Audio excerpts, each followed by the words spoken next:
اب آپ نے جانا ہے تو آپ کو مختلف مکاتب فکر ملیں گے. کسی کا نام بریلوی ہے، کسی کا نام دیوبندی ہے، کسی کا نام اہل حدیث ہے، کسی کا نام شیعہ ہے، کسی کا نام وہ مماتی ہے، کسی کا نام حیاتی ہے. یہ بے شمار قسم کے افکار آپ کو ملیں گے، اور ہر ایک مکتب فکر وہ شدت میں ہے اور دوسرے کی نفی، اور نفی نہیں نفرت. اگر آج کے ماحول اور علماء کو دیکھو گے تو آپ بھی متاثر ہو جاؤ گے، کسی نہ کسی کے پیچھے پڑ جاؤ گے آپ. لیکن اگر آپ قرآن کو سامنے رکھو گے کہ نبیوں نے کس طرح دعوت دی. ایک تو بہت بڑا دھوکہ، گمراہی کی حد تک، یہ اس کے عقائد خراب ہیں، اس سے ملنا نہیں، یہ بدعتی ہے، اس سے ہاتھ بھی نہیں ملانا، اس سے ملنا بھی نہیں ہے، ان کا رد کرنا ہے، یہ گستاخ ہے، یہ گستاخ اکابر ہے، یہ گستاخ صحابہ ہے، یہ گستاخ فلاں ہیں، ان کو تو ہاتھ بھی نہیں ملانا.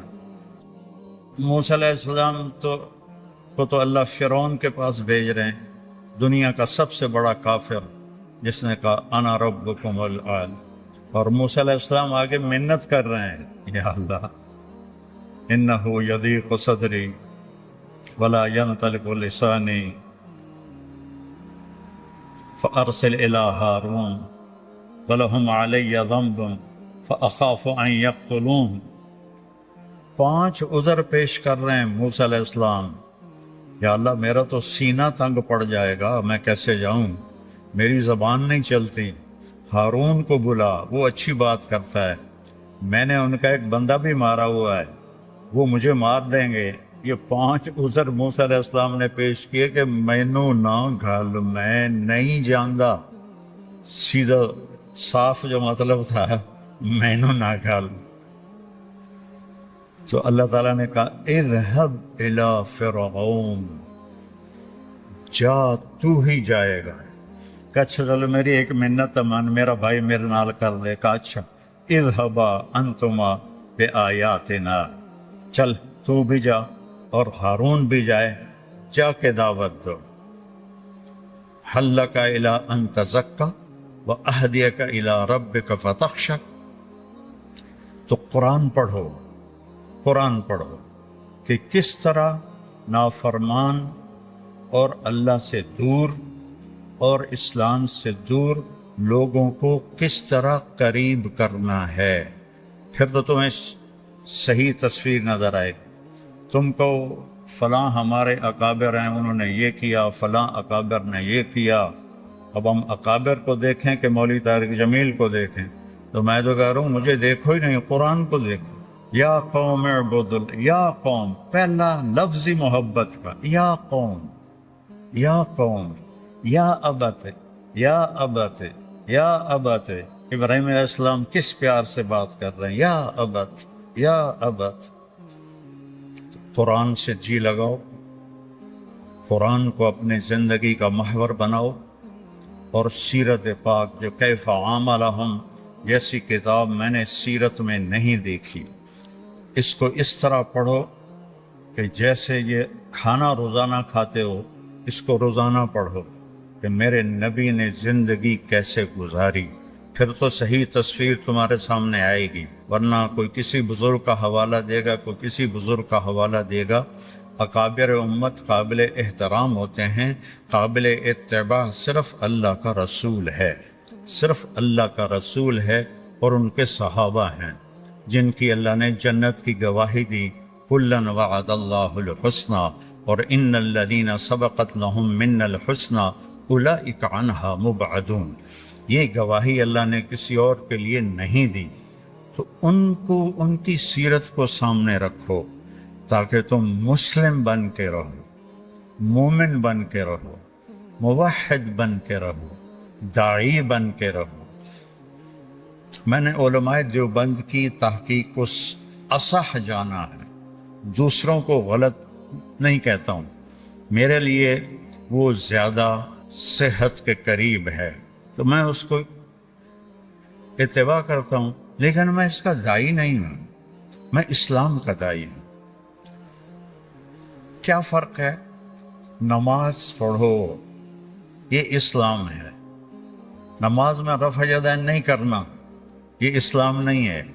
اب یہ کسی مکتب فکر کی دلالت ہے۔ نماز پڑھو، یہ اسلام ہے۔ سورۃ فاتحہ کے بغیر نماز نہیں ہوتی، یہ اسلام نہیں ہے، یہ ایک مکتب فکر کی دعوت ہے۔ تو نماز ایک ایسی بات ہے جو لوگوں کو کھینچے گی۔ دین، ان الدین عند اللہ الاسلام، اپنا معیار اسلام بناؤ، اسلام بناؤ۔ ممبر پر بیٹھو، اسلام کی دعوت دو، کبھی کسی کے خلاف بات نہ کرو، کبھی کسی کا نام لے کر ممبر سے اس کی برائی نہ کرو۔ میرے نبی نے 23 سال میں اپنے ممبر سے کبھی کسی کا نام لے کر اس کو برا نہیں کہا۔ اچھا تو کہا کہ فلاں بڑا اچھا ہے، لیکن وہ بہت برا ہے۔ ممبر سے عبداللہ بن ابی کا بھی نام نہیں لیے۔ ہمارے ماحول میں ہے، ہمارے خطیب دیوبندی ہوں، بریلوی ہوں، اہل حدیث ہوں، شیعہ ہوں، وہ چڑھائی کر رہے ہوتے ہیں، ساتھ ان کی آستینیں بھی اوپر جا رہی ہوتی ہیں اور رنگ بھی لال ہو رہا ہوتا ہے۔ بھائی وہ اپنا جوش نکالتے ہیں، لوگوں کو تو کچھ بھی نہیں پتہ چلتا کہ یہ مولوی صاحب نے کیا کہا ہے اور کیا کہنا چاہتے ہیں۔ قرآن پیش کرو، حدیث پاک پیش کرو، نبی کی سیرت سے متاثر کرو، صحابہ کی سیرت سے متاثر کرو، خود بھی متاثر ہو اور اوروں کو بھی متاثر کرو۔ ایک حیات الصحابہ کے مطالعے کا معمول بناؤ۔ جب کبھی میرا مطالعے کی ہمت تھی، ذوق تو اب بھی ہوئی ہے لیکن ہمت کوئی نہیں ہے۔ غم آرزو کا حسرت سبب اور کیا بتاؤں، میرے شوق کی بلندی، میری ہمتوں کی پستی، اب تو سوائے رونے کے اور کچھ بھی نہیں ہے۔ کبھی کبھی اپنی کتابوں کو دیکھ کے ان سے لپٹ جاتا ہوں اور رونا شروع کر دیتا ہوں کہ یا اللہ، میں نے تو کبھی سوچا بھی نہیں تھا کہ میری زندگی میں کوئی دن ایسا بھی آئے گا کہ میں مطالعہ نہیں کروں گا، اور آج سال ہا سال گزر گئے ہیں، ایک ورق کتاب بھی نہیں پڑھ سکتا ہوں کہ میرا سر پکڑا جاتا ہے، یہ جگہ بوجھل ہو جاتی ہے اور آنتیں کٹھی ہونا شروع ہو جاتی ہیں۔ اللہ کی مرضی ہے، راضی ہیں اس پر۔ تو میرے عزیزو، امت بن کے چلو، مسلم بن کے چلو، برے سے برے کو بھی سینے سے لگانا سیکھو۔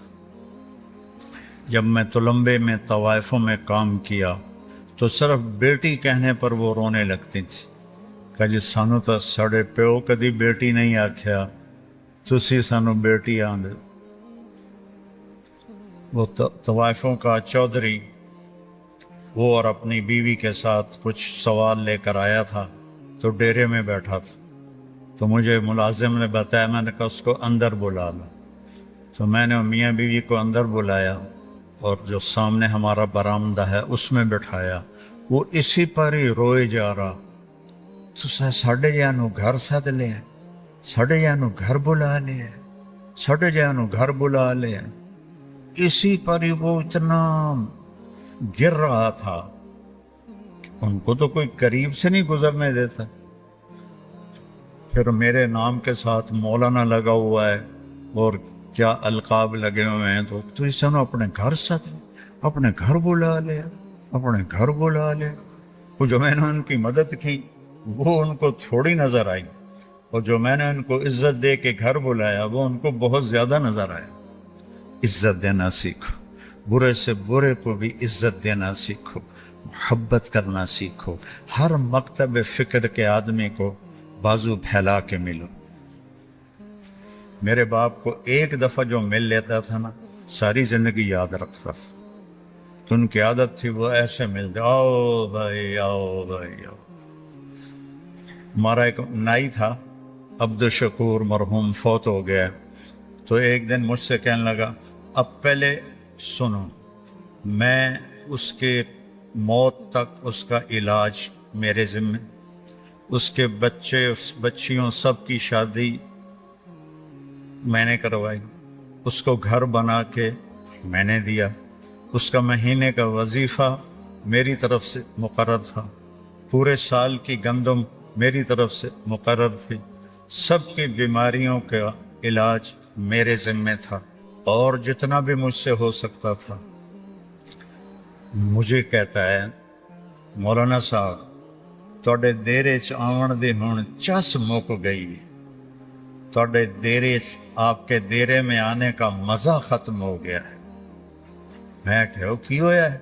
اب آپ نے سن لیا نا میں کیا کر رہا تھا اس کے لیے، اور میرے باپ کیا کرتے تھے کہ جسلے میں دیرے چمنا ہوں میاں صاحب دور دھیان، آؤ بھائی عبد الشکور آ گیا، آؤ بھائی عبد الشکور آ گیا۔ وہ بشیرہ، وہ ہمارا کچن کا ملازم تھا ڈیرے کا، اگر صبح کا ٹائم ہوتا تو کہتے جا 2 بندیاں دا ناشتہ لے کے آ، وہ کھاتا بہت تھا۔ دوپہر کا وقت ہوتا تو کہتے 2 بندیاں دی روٹی لے کے آ، کہ وہ ماشاءاللہ کھانے کا بادشاہ تھا۔ میرے باپ کی اتنی خدمت تھی، روٹی کھلا دینا اور یوں ملنا، آؤ بھائی۔ وہ کوئی بڑا آ جائے ذمہ دار یا کوئی نائی تھا بیچارہ، آؤ بھائی عبد الشکور، کہنے لگا تواڈے کول آویدا ہے، تواڈا منہ ایدے ہوندا ہے، مصافہ ایدے کر دے ہو، ساڈا سارا مزہ ہی مک جاندا ہے۔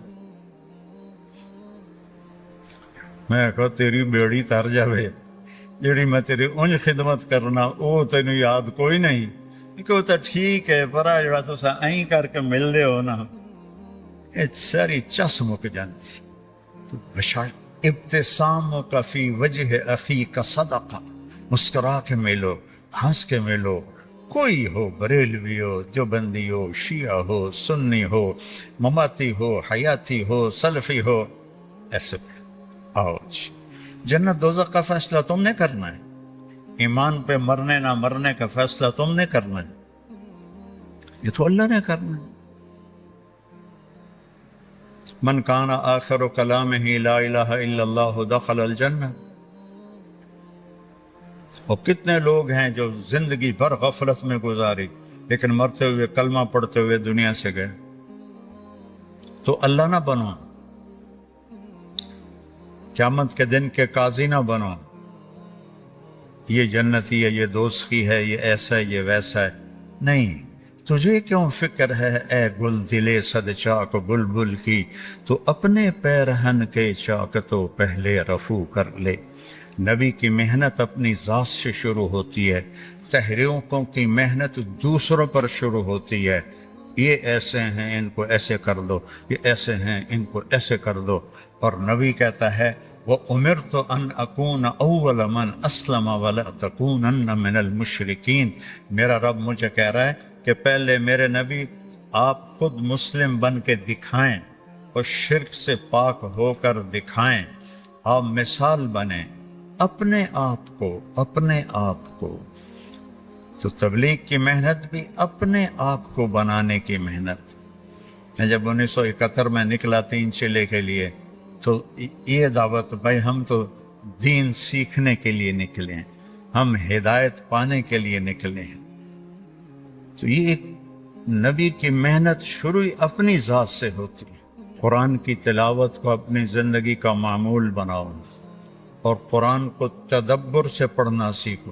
میں تفسیریں پہلے پڑھتا تھا جب کبھی ہمت تھی، اب تو کئی سال ہو گئے کبھی نہیں پڑھتا ہوں۔ تلاوت کرتے کرتے الفاظ سے جو معنی کوئی سمجھ میں آتے ہیں وہ میں بیان کر دیتا ہوں۔ تو تدبر فی القرآن، افلا یتدبرون القرآن ام علی قلوب اقفالها۔ اگر تم ترجمہ پڑھو گے یا تفسیر پڑھو گے تو تدبر تو ختم ہو جائے گا۔ میں یہ نہیں کہتا کہ تفاسیر نہ پڑھو، لیکن تدبر تک پہنچنا ہے تو عربیت کو مضبوط کرو، عربیت کو مضبوط کرو، عربی ادب کو پڑھو، اور پھر قرآن کے الفاظ میں غور کرنا سیکھو۔ پھر اللہ تمہیں قرآن کا حسن دکھائے گا، اور ایک دفعہ اس کا حسن سامنے آ گیا تو پھر مرتے دم تک کسی چیز کی طرف نظر اٹھے گی نہیں۔ ہماری تو بدقسمتی ہے، ہم اس اندھے کی طرح ہیں جو باغ میں ہے لیکن دیکھ نہیں سکتا، نہ غنچے، نہ کلیاں، نہ تتلیاں، نہ بلبل، صرف کھڑا ہوا پھولوں کی خوشبو سونگھ رہا ہے اور اسے کچھ پتہ نہیں۔ آج کے مدارس سے نکلنے والے طلباء علماء، ان کی مثال اس اندھے کی ہے جو باغ میں تو ہے پر اسے نظر کچھ بھی نہیں آ رہا۔ تو اس کو 6 سال کو آخری نہ سمجھو، اپنی محنت کو بڑھاؤ، ساری زندگی عربی ادب، عربی جو قصص العرب جس میں خوبصورت تعبیرات ہیں، اس کا ذوق پیدا کرو۔ اس سے آپ کو بہت فائدہ ہوگا قرآن کے سمجھنے میں اور سیکھنے میں، اور اپنے نبی کی سیرت کو، جس میں یہ کیف عاملہم ایک ابداع ہے اس شخص کا کہ آج تک کسی نے سیرت کو اس طرح نہیں لکھا۔ میں نے سیرت کی اللہ کے فضل سے بے شمار کتابیں نظر سے گزری ہیں، لیکن ایسا کتاب میں نے کوئی نہیں دیکھی۔ اس کو اپنے مطالعے کا حصہ بناؤ۔ تمہاری شادیاں ہوں گی تو اپنی بیوی کے ساتھ حسن سلوک رکھو۔